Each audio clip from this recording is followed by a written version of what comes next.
This is Alex. I'll be explaining Lab3, the calculation of Lab3.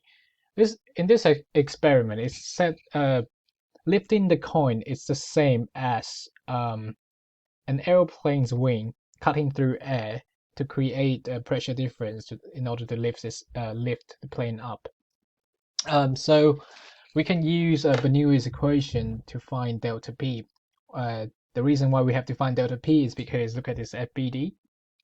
We assume that the blow force A times area times delta P is equal to mg. That's the minimum uh, requirement to lift the coin up. So um, um, so through here we can Bernoulli's equation we can find the delta P because P1 minus P2 is equal to the difference in kinetic energy. There's no potential gravitational potential energy here. So um the reason why we need this is because we have to set the blow force um, um, equal to mg, and delta p is the only unknown in the equation. So everything comes down to this equation.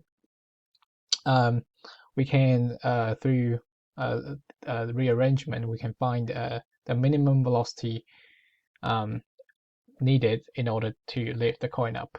So yeah, the second question I think it's asking if you if you would need to blow harder if the coin's mass is greater.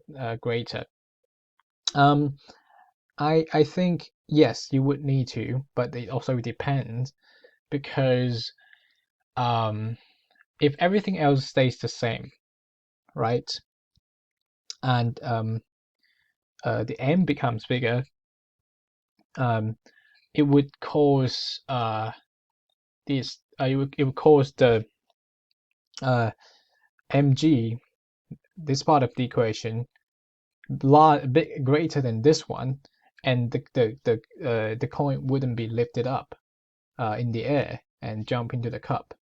But however, if you increases the mass in the meantime, the area are also increasing, then you don't need to blow it as harder because it's